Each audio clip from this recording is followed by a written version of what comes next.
Hi BookTube, my name is Juan. I am just one reader, and today, instead of making a reading update video, I wanted to do something different. I wanted to take just a couple of minutes and talk about the legacy of one of my favorite authors, Ruiz, Spanish writer who just died today. He died at age 55. He had been living for quite some time in Los Angeles, California, and he died today of cancer. It was shocking. I had no idea that he was sick at all, and I was actually having a conversation about him with a few friends of mine just a couple of weeks ago, and we were discussing how much we loved all of his books, all of his writing style, how captivating we have always found it, and we were actually wondering when we would be hearing again from him, because the last book that he published was the final installment in the Cemetery of Forgotten Books series, The Labyrinth of Spirits, and that was a couple of years ago. So we hadn't really heard anything about him or from him, and we were wondering about when we were going to. So this news today definitely hits hard. It's probably the hardest death, the hardest hitting death that I have heard of in this crazy 2020, because for me, it is very personal. So I just wanted to talk about him and hopefully bring him here to BookTube so that more people will enjoy him, and hopefully by the end of this video, many viewers, many people, many readers will be buying his books or searching for something that he has written and hopefully fall in love with his writing as well, just as I have and many other people have. Ruiz is a very Spanish writer. Pretty much all of his works, I believe, are set somewhere in Spain, and they are very Spanish feeling. They are very Gothic, usually set in Gothic Barcelona, and I don't know how widely known he is in other places in the world, such as the United States of America, or in some other non-Spanish-speaking countries in Europe. But here in Mexico, where I'm from, he is definitely beloved. When the news of his death came today, the response has been immediate. All of the Mexican bookseller chains, the important ones, have united in talking about him and celebrating his life and mourning the loss of this great voice.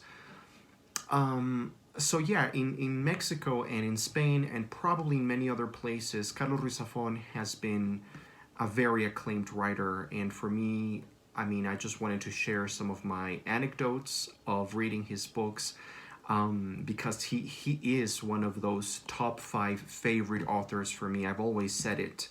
I'm going to link down below in the description box a video that I made a few years ago, like 4 years ago, talking about his most recognized work, The Cemetery of Forgotten Books, which is a quartet of Gothic novels. And I'm gonna link it down below just in case you're curious. In that video, I talked about that series, and yeah, I sort of gave an overview of the series and what to expect from his writing. So today, more than talk about his books and his amazing writing, I just wanted to tell you a little bit of how he has impacted me. And I'm not going to get into a lot of personal details, because this is not about me. This is about his legacy, part of which lives in me and in many other readers. I remember when the first time that I read him, it was, of course, his probably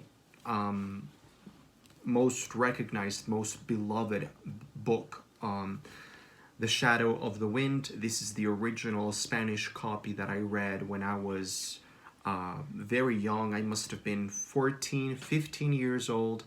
And this was a gift from my grandmother, who had read it and absolutely adored it. And she gave it to me and I read it and I immediately fell in love with this book. Many people all over the world were falling in love with the book. It was it was the bestseller of the year. It was the book of the year. It was the sensation.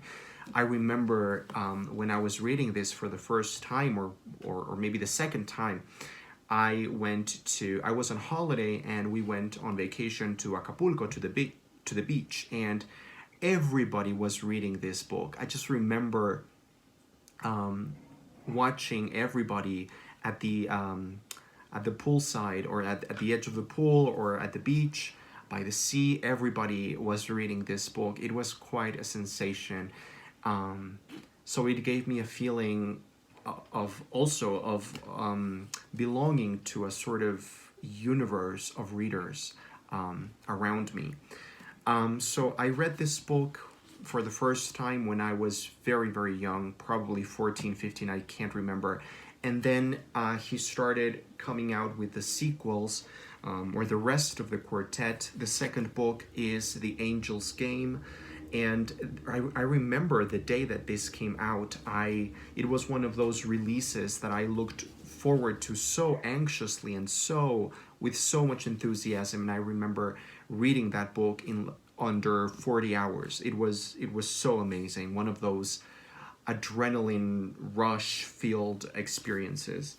And then the third book in that series, The Prisoner of Heaven, and the fourth one, which I already mentioned, Labyrinth of Spirits, which came out just a couple of years ago. It came out in 2016, right?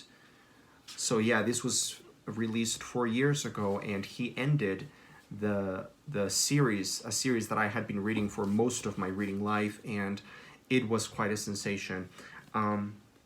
So if you are more curious about that series, I'm gonna link my video down below. But that's not all that he has written, and I have read, I think, all of what he has written except one short story that is only available for Kindle, and I haven't read that. But so he also has some young adult, or yeah, I guess young adult novels that are very good. My favorite one is Marina, which just from the cover you can taste what the tone of this writer is. Very Gothic, very Spanish, sort of enveloped in mist and enigma. It's wonderful. And he also has 3 sort of more teenager, younger feeling novels, which are equally amazing, but in a different genre, in a different style. The Palace of Midnight. These are, of course, my Spanish copies. El Príncipe de la Niebla, The Prince of Mist, and La Luces de Septiembre, Lights of September. So these are great as well. I really hope that by the end of this video, more people will go and enjoy the legacy that this genius man has left us. It's incredibly sad for me to think that we are never getting more of his writing and more of his world building. I want to read the first paragraph of The Shadow of the Wind to you. It's just a very short snippet that I think condenses a lot of what he's about, a lot of what his characters and writing feel like. And this, especially this one, the original, The Shadow of the Wind, is a book that I have read around 8 or 9 times. It's one of my favorite books of all time. And I remember everything in this book very, very dearly. It really resonates with me, and I think with readers, because it is a book about readers and about the love and the enigma, the mystery of reading. So I'm just gonna read the first paragraph of the book to you, if you will allow me. So There's a prologue, and that's what I will be reading from. It goes like this. I still remember the day my father took me to the cemetery of forgotten books for the first time. It was the early summer of 1945, and we walked through the streets of a Barcelona trapped beneath ashen skies as dawn poured over Rambla de Santa Monica in a wreath of liquid copper. Daniel, you mustn't tell anyone what you're about to see today, my father warned. Not even your friend, Tomás, no one. Not even Mommy? My father sighed, hiding behind the sad smile that followed him like a shadow through life. Of course you can tell her, he answered, heavy-hearted. We keep no secrets from her. You can tell her everything. So that is probably the opening of one of my favorite books and one of my favorite series. I really hope that we can celebrate his legacy and what he has given us. It's very sad to hear that he's gone, but we have to celebrate the amazing things that he did for all of us who have read him. So thank you for watching. Thank you for joining me in this slightly unconventional video. I don't usually make videos like this one talking about authors or you know, the legacy of an author. I'm not like that at all, but that just goes to tell you how much he means to me. He really is one of my favorite, like top 5 favorite writers, and his legacy means a lot to me. Thanks for watching.